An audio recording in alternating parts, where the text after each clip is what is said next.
Hey, what's up, pro wrestling fans? Welcome to the Nation's Corner. I am Front Row.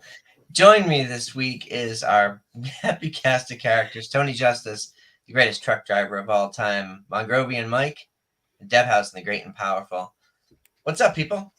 What's How up? you doing? Yeah, we had a time in little a bit of row. a technical thing Time in a there. row. I clicked the button and it just didn't want to play. It is what it is. We're so awesome. They just wanted to show us beforehand. It had to bleed through. We're just so awesome. I mean, I can't help it. Oh man, that was funny. That Good to was see you funny. people. Pressing the button is not doing anything, so whatever. We're all confused. We just killed each other before the show. Yeah.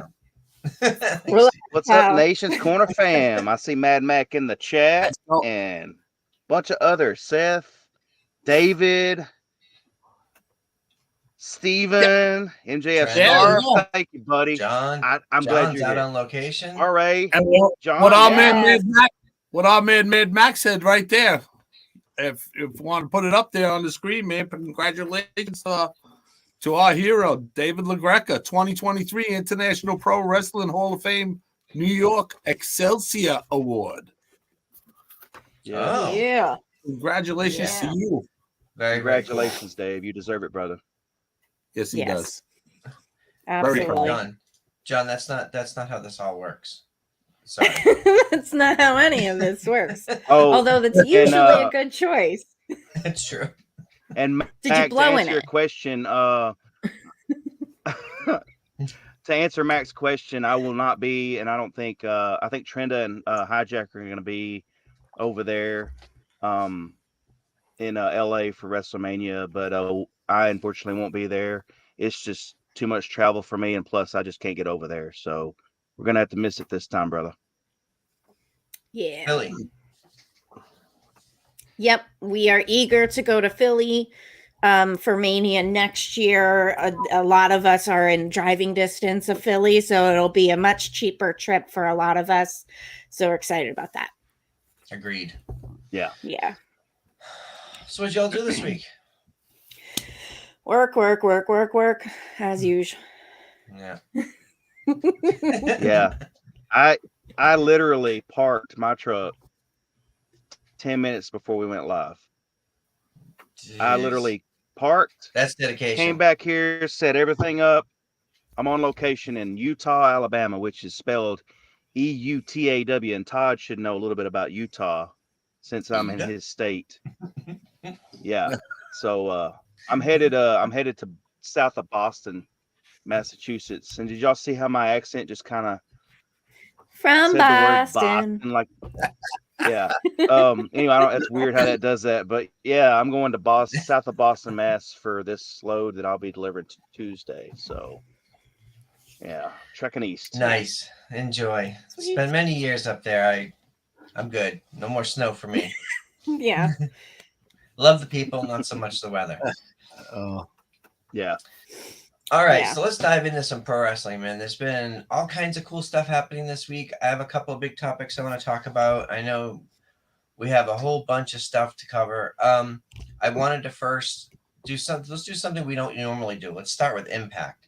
And I want to start with Impact because I want to give a huge shout out to one of our alum from Mission Pro. She's someone who we've seen many times, local shows all over the Southeast here.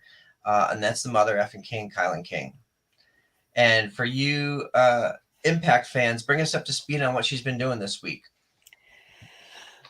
Oh, man. She is partnered up with Taylor Wilde. Their tag team name is The Coven. And she went against the Death Dolls, and The Coven snagged the tag team championships. So... Nice. The mother effing King has now 3 belts. Is that correct, John? 3 belts? Yeah, she's CCW champion, right? Yes. As well as something else. She just got a ton of belts. Yeah. I'm really happy to see Kylan paired up with Taylor Wilde. I think they're a great team together. and just right out the gate, Kylan getting a title is awesome. We saw Taya debut on Dynamite this week, so because Impact is pre-taped, anybody could have guessed that Taya and her team would be losing the belts this week, but we didn't know that it was going to be Kylan and Taylor Wilde taking it, so that's awesome. Other than that, major things that I wanted to mention from Impact is as kind of the comic relief of the show, Dirty Dango, Santino Marella, and our favorite, Joe Hendry, is the combo that we didn't know that we needed. Yes, they're just Hendry. And Dirty Dango's got to get his double slap down. Yeah, the perfect comic relief. And if you don't watch Impact, I suggest you watch it. But just that little segment, that little backstage segment that the three of them are in, is absolutely fantastic. Yes. Dango and Santino are talking, and he mentions Joe Hendry's name. And, of course, the song starts playing, his theme song, say his name, and he appears. And Joe Hendry just pops out from behind whatever structure was behind where they were standing. And during the theme song, when the double clap comes, Dango and Santino clapped as if it was involuntary, with like a confused look on their face, like everybody does that. They look at their hands and they're like so it was great comic relief in that show. Don't forget, Santino is just the best. I've been saying this every week since he came on Impact. Santino is just the absolute best. And pairing him with Dango, who wears 2 sheriff badges, like reminiscent of Fashion Police, which is the funniest thing. Yeah. It's just awesome. And don't forget, for comic relief, also Johnny Swinger and our boy Zicky Dice too. Yes. So, oh my God. It's just like my dude Zicky. And if you want comic relief, but where it's not meant to be funny, but you just laugh anyway, when Bully comes in and starts mangling people up, Santino, yes, Caminella, yes, and stuff like that. Boopy. Called him San Martino. Boopy. Hey, Boopy. Hey, Boopy. Yeah. That's the whole thing is fantastic. Johnny Swinger and Zicky Dice. Okay, when Zicky wheels Swinger out in the tiny little cart that's barely bigger than his feet with the ropes on it, it's so reminiscent of like when Andre got carted down in WrestleMania when Andre got carted down with and it's just like I can't. Like, I recently did go back and watch Andre's WrestleMania match, and you can't not think of Zicky and Swinger at this point. No. It's every time they come down, I'm like, the little ring just kills me. It's fantastic. Shout out to my dude Zicky. I love him. The other, I think, major storyline going on right now in Impact that I want to mention is PCO and Eddie Edwards. It's just, yes, PCO is not human, and he's otherworldly. It's unbelievable. And they did a whole, cinematic thing where Eddie like buried PCO alive, and then PCO comes back. And last week we saw someone pulled up and saved Eddie. Like, someone pulled up in an SUV, and Eddie got into the SUV with him and saved him from PCO. This week we see Eddie just like seemingly trudging across the desert to the venue Sam's Town where they were at in Vegas, screaming for Eddie, just yelling out for Eddie, which hysterically reminded me of Eddie Murphy. If was it Raw or Delirious? I can't remember. It was, I can't remember if it was Raw or Delirious, where Eddie's like, Eddie, what have you done for me? Eddie? just the way PCO was yelling out for Eddie Edwards, it just reminded me of that and made me giggle. Yeah, he has a thick Canadian accent. So Yes. yeah, when he's slowing down and saying a name like that, yeah, it's all bets are off. Yeah. But this whole story with PCO is absolutely brilliant. And I have a feeling it's going to get a whole lot better shortly. Yeah, it's a good monster. It's a good monster story. Like, you know, that, you know what I mean? It's just like the guy doesn't die. You know, all right, cliche, the Undertaker-ish, the Undertaker tones, the Fiend tones. Yeah. But yeah, he does a good job. And also, he's a master. He takes a bump. Oh my God. Like, you think he's dead every single bump he takes. Yeah, you legit think he's dead. Sick. You know what? You talk about Darby taking sick bumps. PCO is like 3 times the size of Darby, Darby. And he's in his 50s. And he's in his 50s, and he also knows when to bleed. True. And when he busts open, he makes it look like it's the freaking hard way every time. Like, it really does. He's and that indentation or whatever it is that's on his head, like his Frankenstein. Yeah, that only adds to his Frankenstein aura, like that character. Yeah, he's definitely a Frankenstein. But it's crazy. I definitely highly recommend adding Impact to your, weekly viewing rotation on top of all the other thousands of hours of wrestling that we all watch.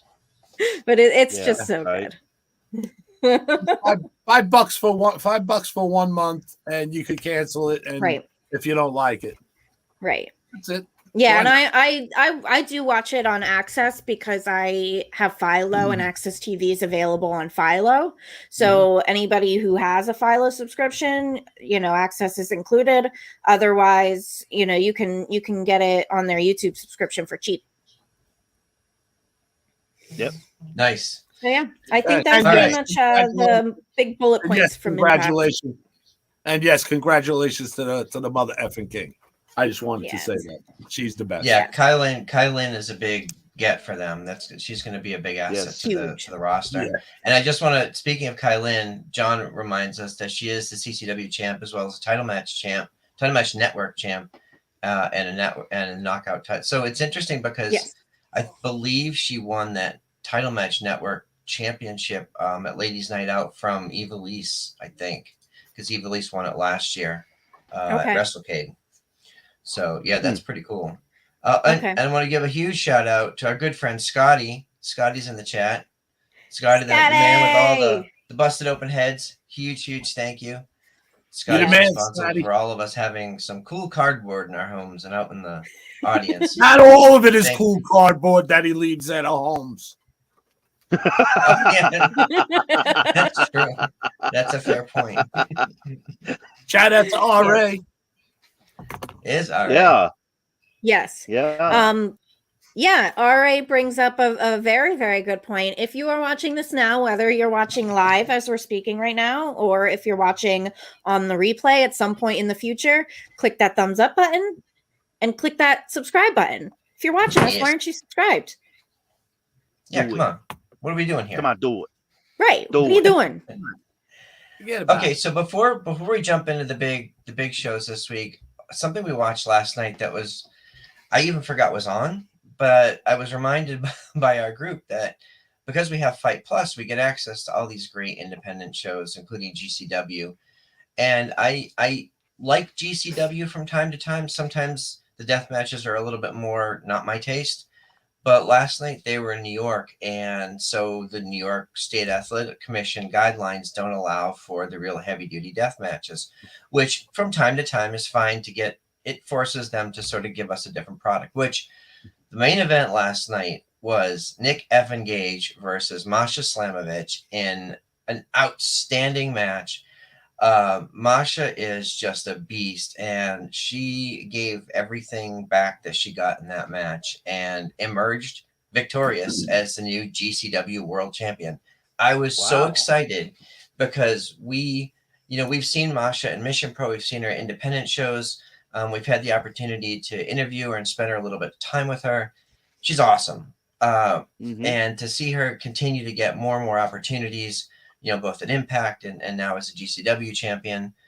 And she's so young, man. She just kicks ass at she's 22, 23, something like that. She's very young. Something like that. And there's a huge amount of wrestling ahead of her. So shout out to Masha. I'm super happy for her. And the pictures that I saw post match with her holding that GCW title is really, really cool. Yeah, I'm excited to go back That's and watch awesome. that. I, as you guys know, I went to bed just after SmackDown ended last night because I had to wake up for work early this morning. So I caught up on Rampage this afternoon while I was at work. So I didn't get to see any of GCW, but I woke up this morning, saw the news of her win on Twitter. So I'm excited to go back on Fight Plus and watch that. And Deb, I know you're a big fan of these types of shirts, but so Nick Gage has the MDK Murder Death Kill. They have the Masha Death Kill shirt out already.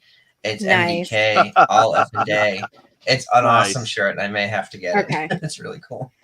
Man, my wrestling t-shirt collection is just out of control. They have to stop coming out with such great t-shirts all the time. Do we have to do an intervention or something soon? Possibly. I have 200 of them. I shouldn't say anything. Steven posts in the live chat talking about Masha. She's also a huge metalhead, and that is true because when I met her in St. Louis at NWA 73, she was wearing a concert t-shirt from Pantera that had the band-aids on the back, and I asked her, where in the heck did she get that shirt? And she said, my brother gave it to me, which was so freaking cool because it was I think it was from 95. But it was awesome. The big, huge Pantera logo on the front, and she had it how Scott Hall used to wear his shirts, where he'd cut the sides out of them and just put them over his. Oh, was that a Far Beyond Driven? Was that a Far Beyond Driven tour shirt? Yes. Or yes. Vulgar? It was Driven. Okay. No, it was a Far Beyond Driven. Yeah. Okay. And that's a great shirt. She was wearing a kind of a the workout sports bra type of thing underneath. And she had the shirt draped over her head. It was freaking cool. I couldn't help but comment on that shirt because it was awesome. Because I'm a metalhead myself, So I have to. My wife says this was years before she was born. That is true. That concert did happen a long time before she was born. Yeah. Yeah. Well, in all fairness, I have a Skid Row T-shirt that Mongrovian gave to me. That I wear proudly, and that was from the tour, I believe, the year I was born. So 89. Yeah.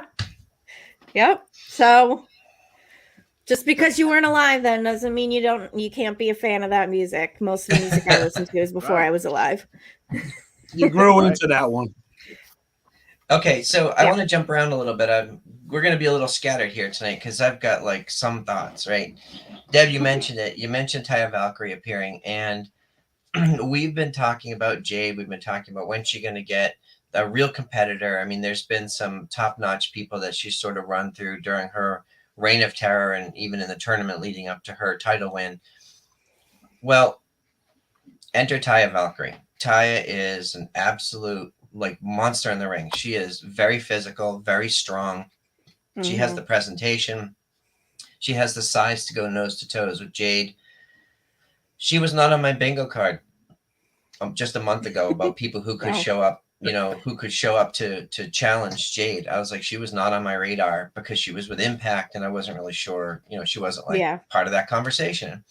And everything happened very quickly this week. I think the news that she was leaving Impact came about earlier in the week, and then fast forward, a few days later, there she is on TV on AEW. So my question to you guys is, I know we're all excited for this. Is this the right person? Is this where Jade finally loses this title? Because she's 54-0 or something like that now. Something like that. Yeah, 54-0. I would agree. I think I think Ty is the person that's going to beat Jade. Ty came in with a lot of pomp and circumstance on Wednesday. And the way she just walked down to the ring exuded confidence. Mhm. So I think that we're looking at the new TBS champion right there. So Yeah, just to I give hope so. people a little bit of background, if you haven't seen a lot of Taya's stuff in the independent scene, we were at WrestleCade a few years ago, and she had a street fight with Penelope Ford that was hands down the best match of the night. It was tables, ladders, chairs, the whole deal. Like, they were all over the place. It was maybe 15 or 20 minutes long, and I had never really seen Penelope wrestle that style. It was really brutal, and those two just really impressed the hell out of me. So fast forward, we start to see her everywhere. She's been in NWA, she's been in AEW, Impact, like all these different places now. So NXT, She obviously. did a little, yeah, she did a little bit in WWE even. Yep, Frankie Monet. Mm-hmm. Yep. Mm-hmm. Not Monet, Monet. That's someone totally different. Yeah. And she's another lady that can she can do everything. She can do that deathmatch style. I mean, we've seen her in the it's a partner now, but Rosemary. I mean, we've seen them have these sick matches in Impact, and she had a great match. She had a couple of great matches with Thunder Rosa, I believe, too. Yeah. Well, that's an interesting thing, because when she was Reina de Reina in AAA, she had called out Thunder, and then this was like a month before Thunder had to leave on injury, and they had scheduled that match. It was advertised. It was going to be Thunder was going to go to Mexico and challenge for that title, but just didn't end up happening. But yeah, definitely, and she did so much stuff in Mexico. Now they're in the same I think she's definitely a good choice, because, we've discussed this before, that, Jade kind of ran through everybody that they have on their roster, that there wasn't really any other credible opponents for her. And, she was even expressing some dismay on social media about it. So I think Taya is kind of the perfect one to bring in. Like you said, front row, she has the size that she looks like a credible opponent. And we know she's definitely talented enough. We've seen her in a multitude of different styles of matches. So yeah, I think she's definitely going to take it. I'm excited for that. I kind of feel like in the AEW women's division, there are certain bits and pieces that are starting to come together. Obviously there is such a big part of their roster that is still not being utilized to their fullest. But there are certain things, I'm sure we'll get into this then, but the whole outsiders thing, we talked about it last week with Ruby kind of coming into that they actually kind of made sense. Like, we were wondering, what the heck are they doing here? And it finally made sense as to what the purpose was. So I feel like certain things are kind of starting to come together, and I like to see it. Yeah, so let's talk about that. But first, I want to give a shout out to our friend Sam in Cleveland. Sam's excited for Loera Loco. But I do have to correct Sam on one thing. Miss Reality is Maddie Rankowski, Sam. That's a different show. Literally. Sorry, man. Literally. If you haven't seen Maddie Rankowski's side character videos, they are friggin' hilarious. And she's got a t-shirt now that says, I'm a side character in a main character world, with the little Nintendo style font. It's great. I may have to get that one too. Yeah. Somebody stop us. Maddie is so freaking cool. Yeah. So yeah, let's jump into that, because I want to talk about the Outcasts. I wasn't really sure where they were going to go with this, but Ruby's promo from last week, which we covered, was so compelling and so honest. And like we talked about, there being, some reality behind the scenes from what we read, what we hear. But then this week they doubled down on it, and I thought it was really, really good. I'm a little confused about why they're adding more people, like why there's yet a third faction into this story. I would be happier if it was just the Outcasts versus the originals. Just leave it at that. It's simple. It makes sense. And from what we've heard in interviews and seen on social media, there's some measure of realism to it. Right. I think I feel like it was a good way to go with that angle because, you know, the fans had kind of fabricated this rivalry between AEW originals and ex WWE. You know, I feel like since the Jacksonville days, and there was kind of this bond between the AEW originals because they were stuck in Jacksonville together for so long. And, you know, a lot of new people started coming in, and the fans sort of naturally created this rivalry between who's an AEW original and who's, you know, an ex WWE or an outsider coming in. So I think they kind of did a good job of just staring into the skid. Like, the fans are thinking that anyway, so might as well just go that direction and make it a thing. And you know, it was touch and go at the beginning when we didn't really know what the whole deal was. But now that we kind of know what they're doing and what they're going for, I'm liking it. It makes sense. It makes sense, you know, like you said, what Ruby said, you know, that how the fans turned on her and she was booed after every match that she had. The whole thing just makes sense. Yeah, and so Mike, Yeah. I want to get your thoughts on this week's Tony, actually, I want to get your thoughts on this week's promo, because this week we got all three women in the promo segment, right? We heard from Tony Storm, and we heard from Ruby, and I was wondering, like, obviously Saraya has a deep history with WWE, and going all the way back to her youth and all the wrestling that she did as a teenager in England. I feel like, okay, so Britt Baker has been presented as the top female heel in the company, but in this story, that OG, the originals are being presented as the good guys, as the baby faces of the story, and I guess it makes sense to a certain extent because they're going to side with the AEW fans. Saraya to me is a better heel. This is a better fit for her, and I'm very excited to see. She even said something on TV that she got fined for. So What did she say? She said twat. She did say What? that. I What wasn't did going to you say It's it, not but even a curse word. Come on. It's a It curse rhymes word with in what? England. It rhymes with what? She said twat. she did. But Oh, she did get imagine how fined old for Steve Bears. Austin would have had that. Twat! it. What? As far as I'm concerned, the FCC can, you know, Well, they don't. FCC doesn't govern go that show, somewhere. so that's not an FCC. Whatever regulated show. it is, but it's not the a curse sponsors word. that pay the bills, and they're the ones that get upset about stuff like that. So it doesn't matter. My point is, I'm gonna go Saraya, on an elder. This is my elder rant. Okay, this is my elder rant. The word is twat. Who cares? It's not a curse word. It's not a curse word. Like, who cares? If I do. somebody in this, you know, corporate building and wherever they are is getting pissed off about Saraya saying twat, well, maybe they should. I don't know. I don't know. I'll just stop that thought right there. Anyway. Okay. Whatever. Whether the fine is real or not, I don't care. It's interesting to me because Saraya is a better heel. She's a very good. If you follow her on social media, you've seen her Twitch streams, you've seen her interviews and all the stuff that she's done not off camera, but away from the ring. She's perfect. And I'm going to be very interested to see, because Ruby's now shown that she can cut a promo. Saraya can cut a promo.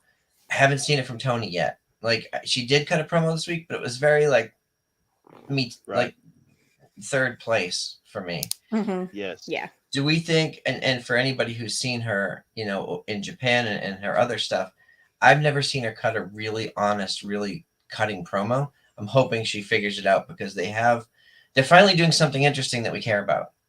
Right. And I hope it continues. And I hope they don't pile a bunch of people in and make this like the NWO where there's like 10 people on each team. And I don't want to see that. Maybe one more is fine, but like, that's it. Yeah. Yeah, I think they need to stay away the from constantly adding new members. But go ahead, Tony. Sorry. Right. The promo from Wednesday, I thought Ruby, you know, was gold yet again in just her confidence, which showed all over her face when she got the mic, started talking. Then Saraya got the mic and left the ring lighter in the pocketbook. But you're right. When Tony got the mic, she has a legit gripe that she can bounce off of. The whole interim women's championship thing is a legit gripe that she can go miles with if she wanted to. And but for some reason she hasn't. She had the opportunity to Wednesday. I don't know if they were just cut for time or whatever. But I wanted to make a point about Saraya is a better heel, but I think this whole thing, Deb, you mentioned earlier about AEW going with the steering into the skid kind of thing. Well, when Saraya came out talking, "This is my house," that was an unintentional thing. I think she wasn't saying it to get heat. She just said that because that's what she always says. But AEW's listening to the fans and going with this thing now. The seed was planted unintentionally, but it was still planted, and now here we are. So I think that AEW is doing a good job of listening to the fans and going forward with this. Yeah, and Tony, I think to your point, I think the reason they didn't go down the road of the interim title is because her complaint about being an interim champion has nothing to do with the other women that they're facing. That's a company thing. So then you're switching your focus. So she's now mad at the company rather than the other three women. It's a legit gripe, though, and she did mention it briefly, and they've mentioned it in other promos too. But more of like it wasn't recognized as a legitimate title reign. So I like it. I'll be interested to see where they go and what next. My guess is we're going to see that match at Double or Nothing in May, which means they have almost like about 2 months worth of TV to continue to tell that story. But they need to. I think that they need to give it to us every week. Give us bits and pieces. Give us the layers. We've seen it work in other storylines. Don't let it drop for a month and come back to it because nobody will care. Yeah. You have to keep building on the success of the previous week. Yeah. Yeah. Yeah, that's definitely key. And we'll get to this when we start talking about WWE, but that's why the Bloodline story is so perfect. Is every single week they're giving us a little bit more to keep us interested. Mm-hmm. Yeah. So before we jump over to WWE, let's talk a little bit about a couple of things from AEW that are interesting to me. I was hesitant about the MJF Reba Mitzvah thing. I didn't know if it was going to work. It was pretty funny. It was pretty good. It's interesting to me that a guy like that who had just previously had this match of the year candidate, he's great on the mic, and that this comedic segment that they did, he's hitting on all cylinders. And there was a time when I was like, I don't know, like he's not really the total package. Like he can do one or two things great, but that gets old after a while. Now I think he's sort of upped his game across the board. And to me, he's currently the biggest star in the company. More than Jericho, more than Moxley, more than anybody else. Yeah, I agree. Absolutely. One thing I wanted to mention about the Rebar Mitzvah segment, it did include the other pillars, Darby, Jack Perry, and why am I blanking? Sammy Guevara. Sammy, yes, God. Couldn't forget Sammy. So yeah, they're all, typically talked about as the pillars. Darby and Jack Perry, I think, have gotten, and I know they discussed this on Busted Open earlier this week. They've definitely gotten better on the mic. But of course, standing in the ring next to MJF, it's kind of hard when you're, doing a promo with one of the best promo guys in the business.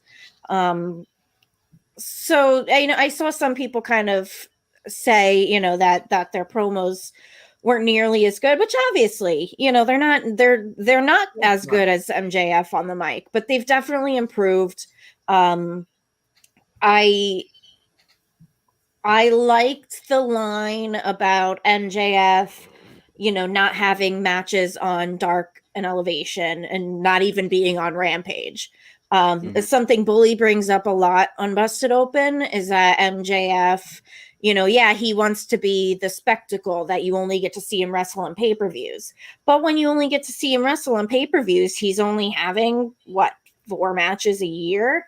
Hopefully he's getting a lot of training and otherwise, but there's a lot of other people who are taking indie bookings and having matches on a weekly basis. And, especially when you're young like that, you need those reps and you need to build up a number of matches to get that experience. And yeah, MJF is great, but he could be better if he had more matches. Yeah. And let's be real clear. Like the ratings for Rampage aren't all that much higher than some weeks' viewership of Dark and Elevation. Nah. So there are hundreds of thousands of people watching both products, all 4 products actually. So right. To say that it's not an important part of your, like you said, it's not an important part of your brand, it degrades everybody who's on those exactly shows. Exactly. And I think I think definitely even though Dark and Elevation, we've had this argument before. I don't think being on YouTube is a degradation to those shows and the talent that's on those shows. Some people like to kind of discredit it, because it's on YouTube and it's not on national television. Every single person has YouTube on their phone, whether or not you pay for a cable package. Yeah. Everybody has YouTube. So that opens it up to the potential of way more viewers because it's on YouTube. We hear Dave talk about it on Busted Open all the time, that his daughter Abigail watches most of her wrestling through YouTube. That, people her age don't really sit down and watch TV shows anymore. They watch clips and stuff on YouTube as their primary source of content. So I'm really sick of people degrading TV shows that are on YouTube or anything that's on YouTube, because there's a huge potential there. Everybody has access to YouTube. Yeah, I would agree. So let's jump over to WWE. And as you mentioned, the Bloodline storyline continues to flow through all of their programming. It's a featured part of Raw and SmackDown, start to finish. I want to just first talk about the Cody Rhodes situation, and by that I mean, not that long ago, we were worried about how him being part of this story was going to affect everybody else. Was it going to cause a problem? How was everything going to get figured out? And of course, they solved that problem by aligning him with Sammy early on, and the crowd bought into the support that Cody's been giving Sammy. And this week, we saw Cody try to broker a reuniting of Sammy and KO. Cody's promos are so real. They're not promos. You're just along for the ride. You're just in the living room while 2 people are talking, 3 people are talking. Yeah. So Mike, what did you think of the promo and the ultimate reuniting of these guys? At first it was like a little weird. Sacco. Wait, what does Mr. Sacco have to do with this promo? Oh, I just wanted to pop. Elder. Who doesn't love Mr. Sacco? He pulled that out of his pants too. I just didn't see it. I didn't even know that. Anyway.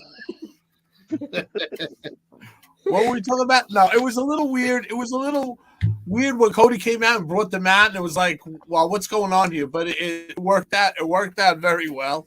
The end was awesome. It just the whole, KO going off and Sammy finally saying, "I do love you." KO thought nobody loved him, and then he just comes back later on and saves Sammy. And when he comes up behind him, I love when they play the music and they swerve him and come up behind him better than playing the music and coming out like Jeff Hardy and start dancing while his brother's. But that I digress. But anyway, KO comes back, and I'll tell you that. You know what, guys? This is it. If you know, you know. But you guys will know, and we'll pop our friends here. It reminded me of like every time me and Tony have say hello to each other when we see each other in person. That's what that hug reminded me of. Yes. And just not lying. just leave it. I'm gonna cry, man. I love you, brother. I love you too, man. We can't handle it because at first we see Deb starts making the boo-boo face all day long, you know. The whole morning of everyone leaving, and then she makes the boo-boo face, and then we all get teary-eyed, even Chad and front row. Yeah. Yeah. It's a Anywho. sad day when we all get together. And then Floss says, "You comes bunch to of leaving. pussies." And Well, speaking of tears, when I watched that segment from last night, I only watched the ending segment last night live, and tears came to my eyes. And then I rewatched it today. I rewatched the opening segment and I watched the ending segment again, and I still cried. Even just when Sammy went out to the car and told KO, you know, regardless of what I said, you know, I still love you. I love you. You're a brother. You know, that was all KO needed to hear. Then when he came back, his music hit, and like you said, Older, they're looking at the entranceway.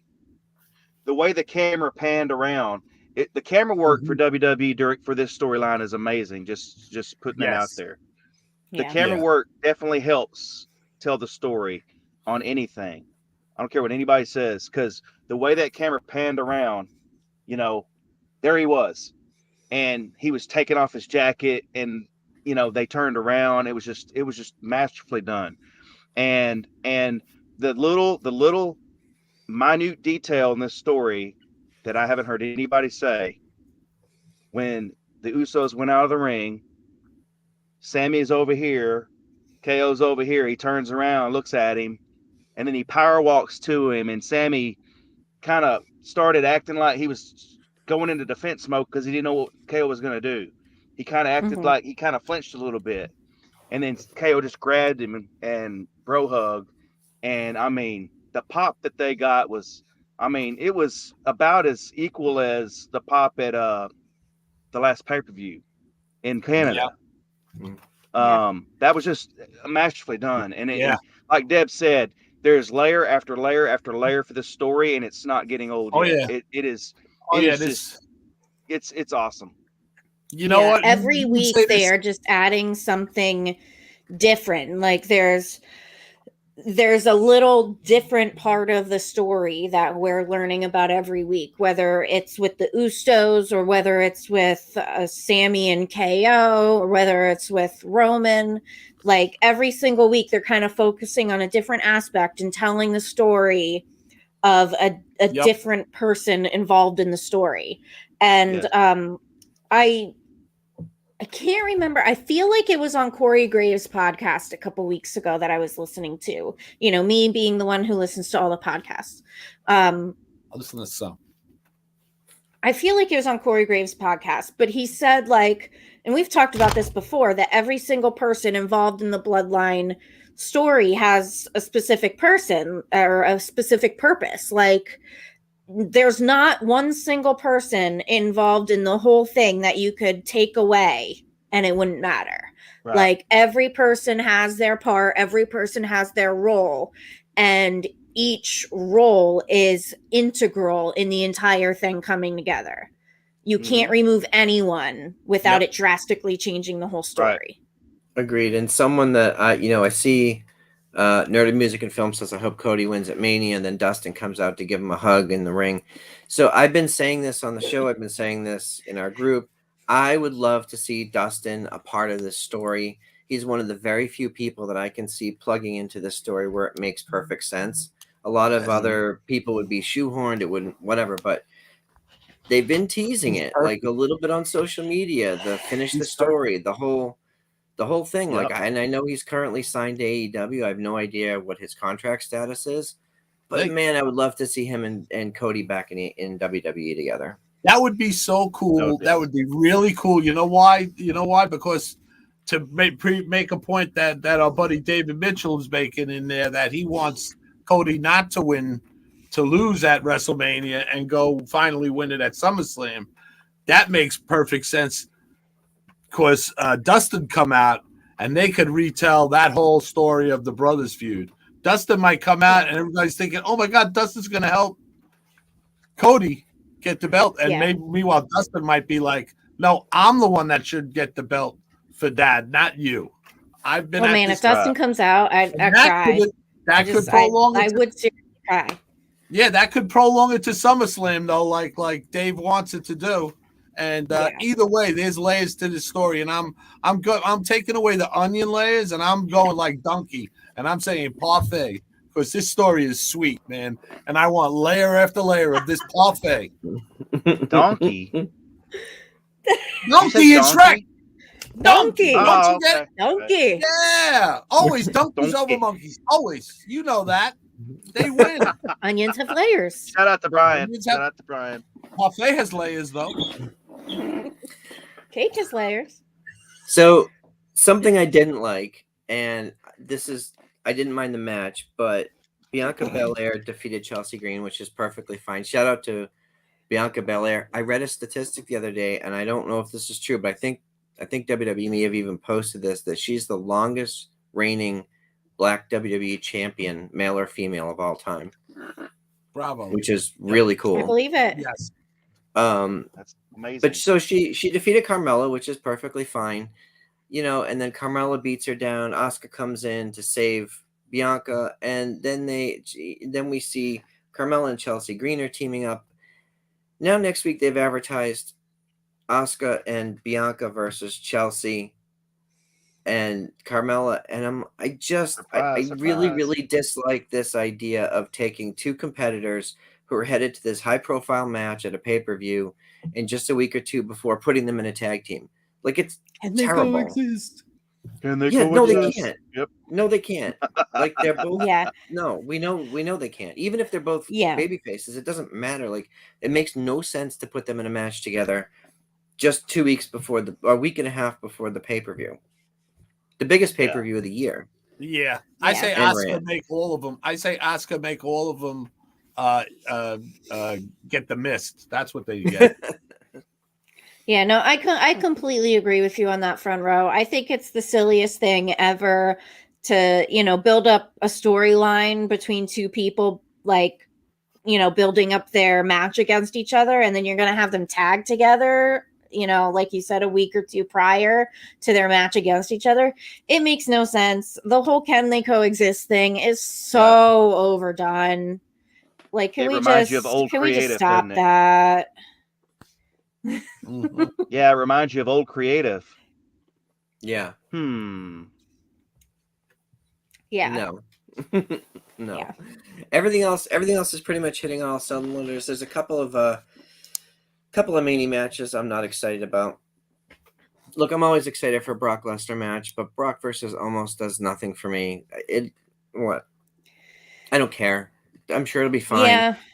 And however, we've heard Bully talk on Busted Open about that. It's definitely like the fans in general, I feel, just don't care. But it's all about the whole, oh my God, look at the two big men. Look at Brock has to look up to him. Like it's the visual. It's the visual of the guy that's bigger than Brock. Yeah. It's whatever. I get it. What is it going to be? An 8-minute match? It's not even going to be 10 minutes with intros. 4 or 5 tops. Yeah. It's not going to be long. So it's Yeah. Well, I do want to mention Brock chooses his opponent. It might be fun. It might be fun. It might be good, and it's nothing to complain about. Out of the 25 hours of freaking WrestleMania, we're going to have to. That's true.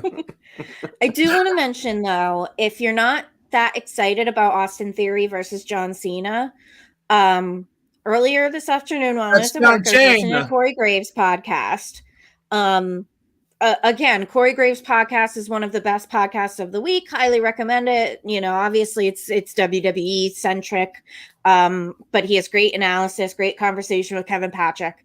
Austin Theory was a guest on his podcast for the second half of the episode, and listening to that podcast episode made me more invested in that match. So I definitely highly recommend it. If you're not too excited about that match, listen to that interview on After the Bell. Austin Theory has like the utmost confidence in himself, which like made me really want to see this match. He talked about how John Cena was his childhood hero, blah blah blah, all that.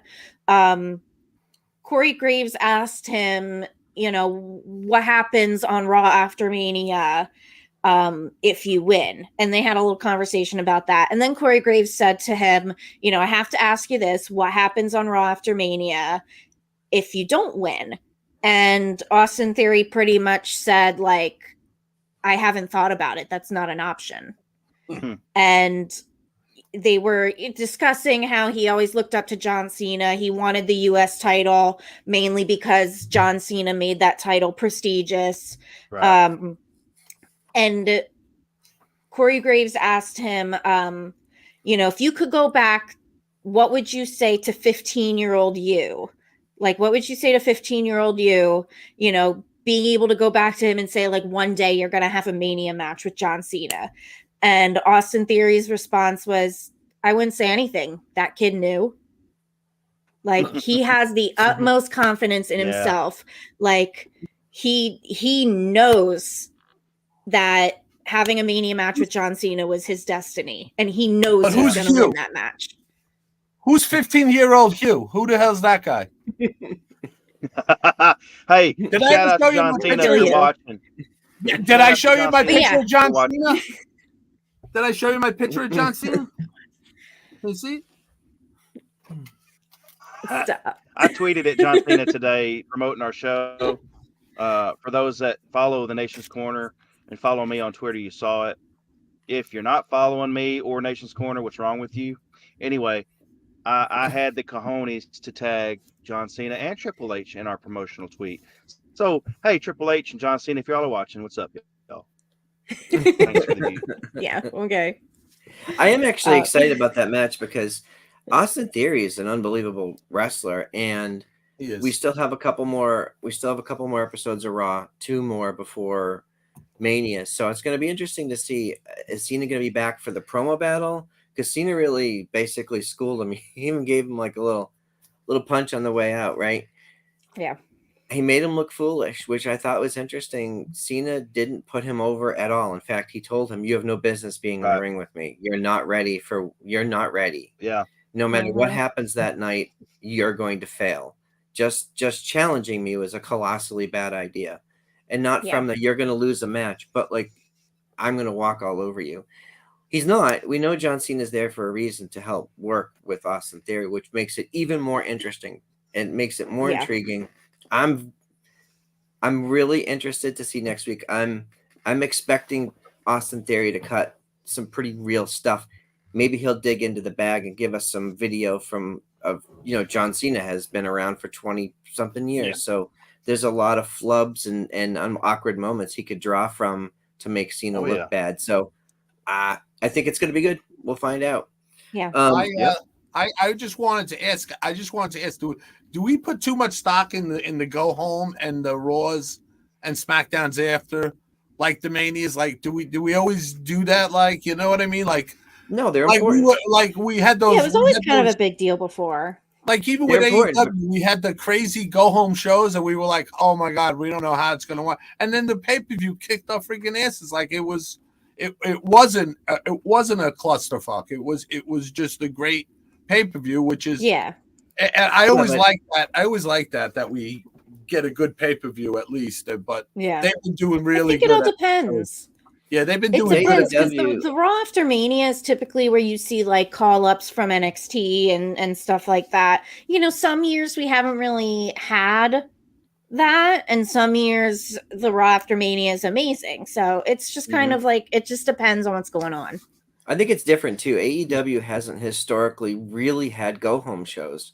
We call them that, but they don't really tell their stories in a way that build up to a pay-per-view in the same way, because they're quarterly. WWE has monthly pay-per-views. So the go home shows are like every 3 weeks. So, but for WrestleMania, you have so many eyes on their product. You have so many, they're trying to get so many people to buy into or to subscribe to Peacock the Monday and Friday before the show. That's why they call it Mania Week. I mean, they do media press, they do everything the whole week. There is a full court press on across all of their media to get people to watch that show. Yeah. And then, like Deb said, Monday comes the season premiere, essentially. This is where the stories start again. This is where we get a refresh of the product. And it's always exciting because the Mania crowd, the Mania Monday after Mania, the Raw after Mania crowd is that hardcore fan base who traveled to Mania. So you're going to get the most energy.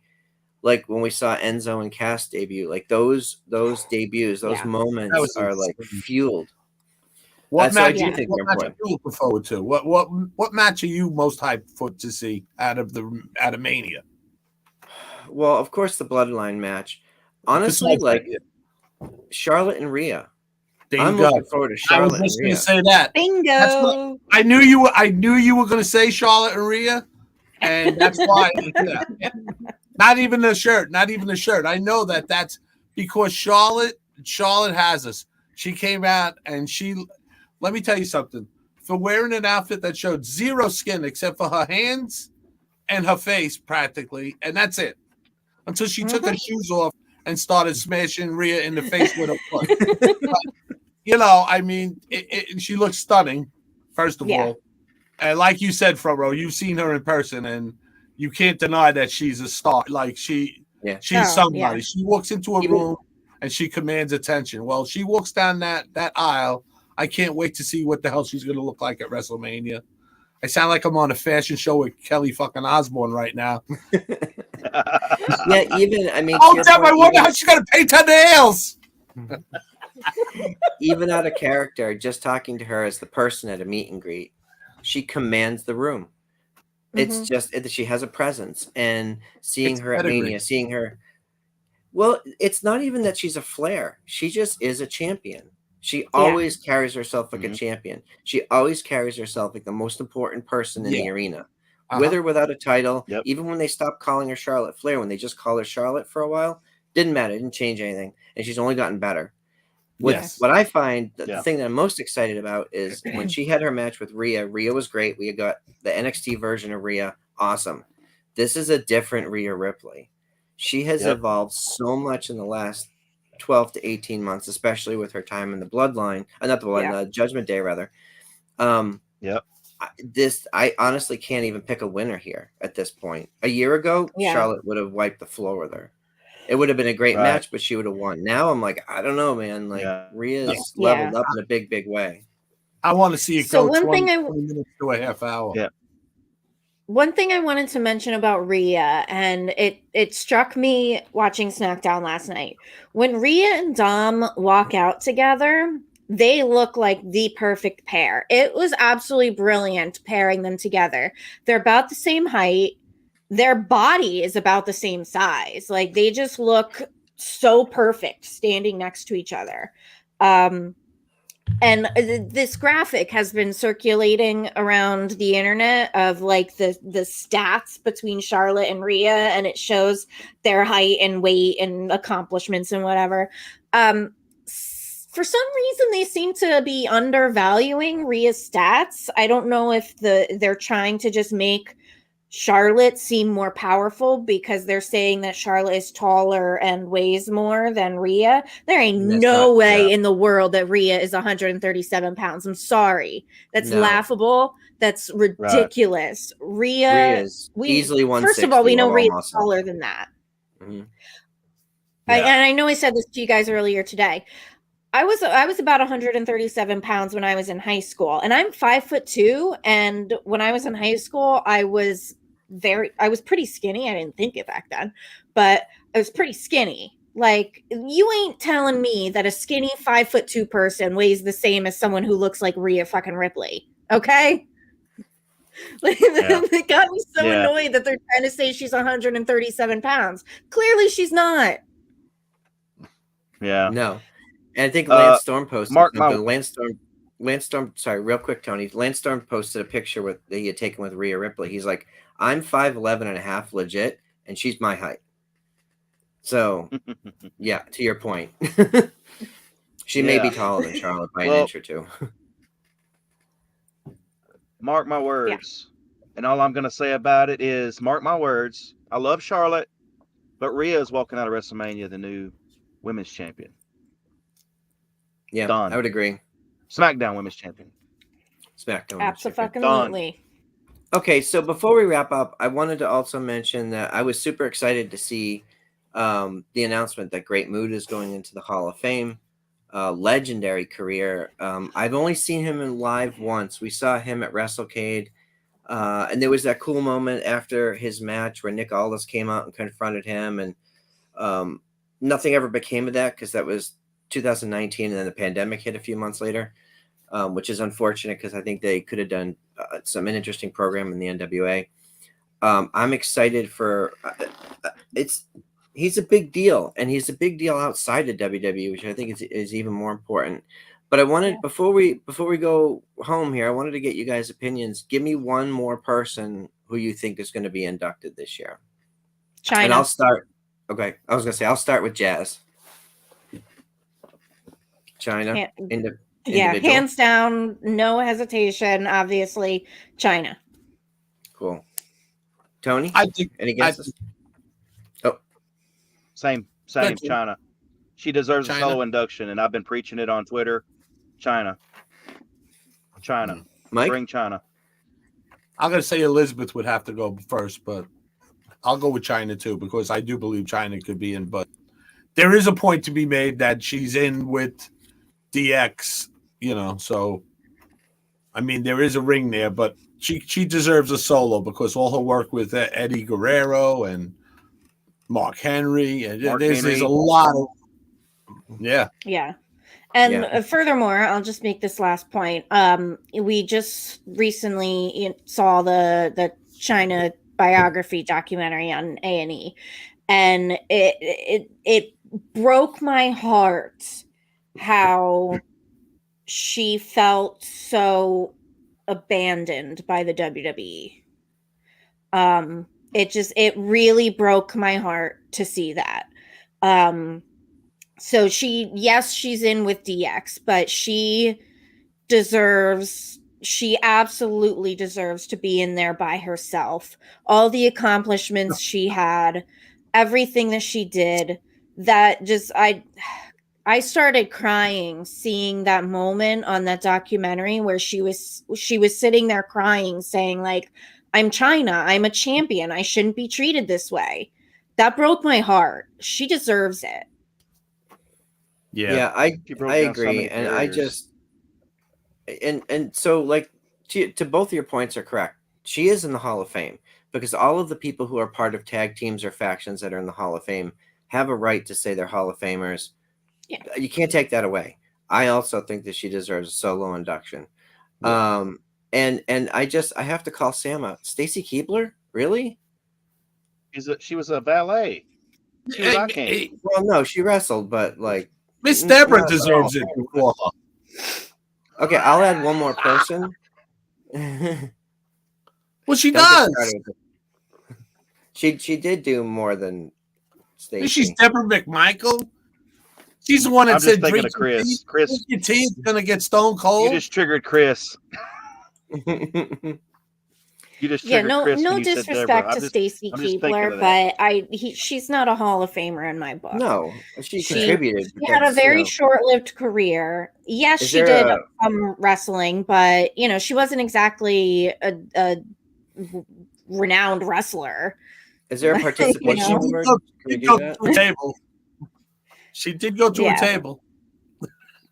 Yeah, no disrespect to her, but she's not Hall of Fame. No, she was a wrestler. Not. There was a lot of wrestlers. No. The only other person I'll add, and I really, really hope they ask her this year, is Cyndi Lauper. And yes, she contributed so much during that time. She elevated wrestling as a whole. She brought it to MTV and to award shows and made it mainstream news for a long. That Rock and Wrestling Connection, all of that stuff that she did with Captain Lou, and man, I would love to see her in even whether it's the Celebrity Hall of Fame wing or not, it's fine. Yeah, and they have the whole celebrity wing, and they don't include the original celebrity that made them famous. Oh yeah. Okay, so how about this? My wife brings up a good point. Maybe Stacy doesn't need to be in the Hall of Fame because she was married to George Clooney. So not married, no, not married. They were dating, but they were together for a long time. They were together for a long time. She's in Clooney's Hall of Fame. Yeah. Maybe he's in hers. Who knows? I don't know. He's supposedly happily married and Who's to has say? children now. So Yeah. Very much so. All right, guys. So, Tony, why don't you tell people where everyone can find you on the socials? At Tony Justice, AJFA. And if you're a Metallica fan like all of us are, you know what that means. Ooh, wow. Nice, Deb. At That's So Debonair on the Twitter machine and Instagram. And I just want to say, you know, as I decided my new thing is going to be, you know, like my podcast of the week or whatever. I did already mention Corey Graves' podcast, but another podcast of the week that I highly recommend, Chris Jericho, Talk is Jericho. He did an episode, not wrestling related, on Alcatraz. So it's one of the reasons why I love Talk is Jericho is he does episodes on so many different topics that aren't necessarily wrestling. His episode on Alcatraz was fantastic. The band So- Alcatraz? No, the island of Alcatraz. Oh, because the band Alcatraz was cool. Go ahead and hit your dumbass button for yourself. Okay. Google it. Yes. Yeah, he did a great episode on Alcatraz and, you know, the prison, the whole island, stories of escapes, all that. It was fantastic. Nice. Mike? So when the other listening to podcasts, if Deb would do like a documentary to watch every week, and we could call the segment, "Oh my God, what are you watching?" How's that sound? No, listen. That wouldn't be funny, actually. I'm gonna go podcast for I podcast. like that. I'm gonna go podcast for podcast and say I listened to House of Hardcore, Tommy Dreamer. He's back. Oh, from I his- listened to that too this afternoon. It was very good. It was called Log Gate. If everybody was on social media seeing that log holding up the ring, which it really wasn't holding up the ring, you find out the whole story and you find out who was responsible for it. And, you know, I figured I'd give him a shout out on this since he gave a shout out on the Masters Class, which is another podcast that everybody should listen. Tommy Jr. gave me a shout out on the podcast. I said, So he said many Mongrovian Mike. podcasts. I'm a name. Ooh. So that's for the dozens And dozens. of my fans out there. Nice. And you can reach me at Mongrovian Mike right there, where you can see underneath David LaGreca biting Macho Man like the snake did. He pointed way over here. Yeah, I'm all fucked up. At least my microphone didn't fall. Your microphone. Your microphone. You have one of those microphones too? Yes. Okay. We're live. Did you pay for John that meet and Cena. greet? Did I show you my picture of John Cena? Come on, Ed. Anyway, man. anyway, you can like find Maddie. me. Anywho, people are asking. You can find me at PW Front Row across all the socials. You can also find me on the Mission Pro socials. We'll be doing our regular show on Thursday nights, Mission Pro Wrestling Unmatched. We have our next pay-per-view coming up. Yes, Bougie Reality. Our next pay-per-view is April 22nd, Edge of Glory. It's going to be an exciting match. Our title match, or our title defense match for that show, our main event, Genocide versus Hyan. Hyan was just on Ring of Honor this week, facing Athena for the ROH title. She's everywhere. Genocide's everywhere. Make sure to check us out on Title Match Network and all of our YouTubes. All right, folks. Thanks for joining us. Y'all have a good week.